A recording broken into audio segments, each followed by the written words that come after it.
Et bonjour les gens, on se retrouve pour un petit vlog. Donc comme vous l'aurez lu dans le titre, je suis allé à la Comic Con Paris. Et c'est une toute première pour moi, je n'étais jamais allé à une quelconque convention du genre. Et franchement j'ai surkiffé. Se retrouver dans un endroit très concentré en fans de la pop culture, environ 30 000 d'après les statistiques, c'est génial. Alors par contre j'étais assez surpris du monde qu'il y avait. C'est même presque un peu handicapant parfois, car on voulait aller d'un point A à un point B en mettant 1 heure. Bon j'exagère évidemment, mais c'est sûr qu'il ne faut pas être claustrophobe. Après, le fait de mettre beaucoup de temps pour se déplacer, ça permet de profiter de tout ce qu'il y a autour de soi, comme les stands, les cosplays, etc. On pourrait penser à retirer certains stands pour libérer de la place et ainsi remédier aux problèmes de concentration, sauf que aucun stand n'est le même. On a le stand de Print qui sont magnifiques, le stand Hasbro avec Legend où on peut retrouver le gant de l'infini ou encore le casque de Black Panther. Il y a celui de t-shirts, de casquettes, de dédicaces, de comics Marvel, DC ou autres, des jeux comme Rocket League en vrai, des combats de sabre laser, des stands de réalité virtuelle et de fruits secs.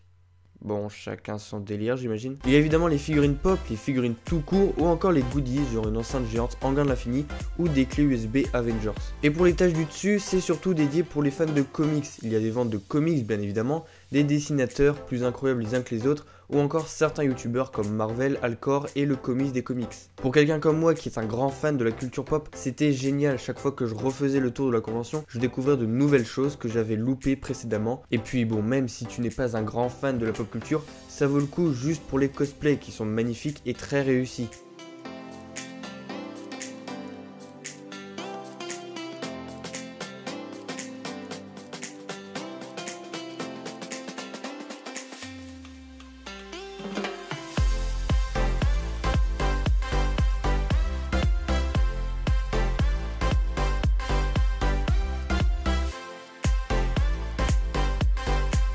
Et ce n'est pas parce que tu ne reconnais aucun personnage que forcément tu vas t'ennuyer ou en avoir marre. Il y a certaines personnes qui ont été déguisées en personnages que je ne connaissais pas, mais c'était ultra stylé. Il y en avait tellement, je pense que si je pouvais, je me prendrais en photo avec tous.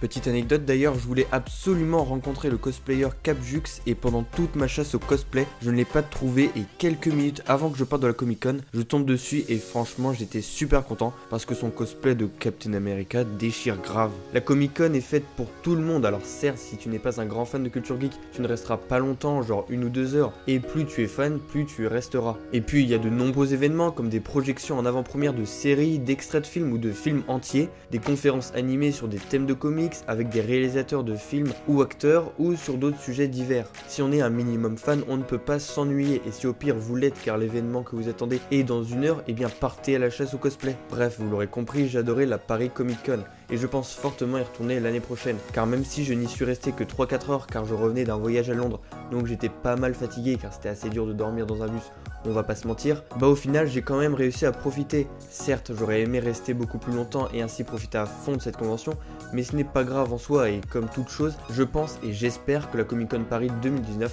sera encore mieux. Et puis j'ai pu voir, rencontrer et même échanger avec des youtubeurs que je suis depuis pas mal d'années, comme Marvel, Alcor, Baptégaël, Valou, la critique masquée, Capjux et l'équipe d'Allociné avec Mathilde Gors et Maximilien Pierrette de Fanzone. Vous pensez qu'un Avengers peut en cacher un autre? Ça tombe bien, nous aussi. Vous pensez que Fanzone peut être investi par un parasite d'origine extraterrestre? Et évidemment le grand Johan Sardet, le patron d'Allociné que l'on peut voir dans Fanzone, Home Cinéma et entendre dans À Vivre Marqué ou encore Fort Accord. On notera d'ailleurs ma petite incrustation dans leur live. On était passé voir Copine Mathilde, dont vous vous souvenez évidemment. C'est évidemment. C'était l'incarnation de Fanzone. C'est un peu comme dans Doctor Who, le truc se passe de personne en personne. Suivre ces personnes sur écran et les voir en vrai est un grand plaisir. Je n'ai pas beaucoup filmé au final, tant je profitais de la Comic Con et pareil pour mes dépenses, je n'ai rien acheté du tout. Pourtant beaucoup de choses me donnaient envie, mais elles étaient un peu trop chères et c'est dur d'acheter dans ce genre de convention quand ton budget ne s'élève qu'à 30 €. Et d'ailleurs j'aurais aimé me prendre en photo avec certaines personnes, mais bon c'est toujours difficile de vaincre sa timidité quand on est face à quelqu'un dont on est fan. Mais l'année prochaine je serai prêt et je n'ai qu'une hâte, c'est y retourner et cette fois-ci je profiterai à fond du truc et vous aurez un vlog digne de ce que j'aurais éprouvé. Donc voilà les gens, c'est la fin de cette vidéo. Si vous êtes intéressé par les cosplayers, je vous ai mis leur Instagram dans la description, mais évidemment il en manquera car je n'ai pas trouvé tout le monde. Sinon vous pouvez laisser un j'aime de l'infini, un commentaire, vous abonner, me suivre sur Instagram, Twitter et Discord. Et sur ce, ciao.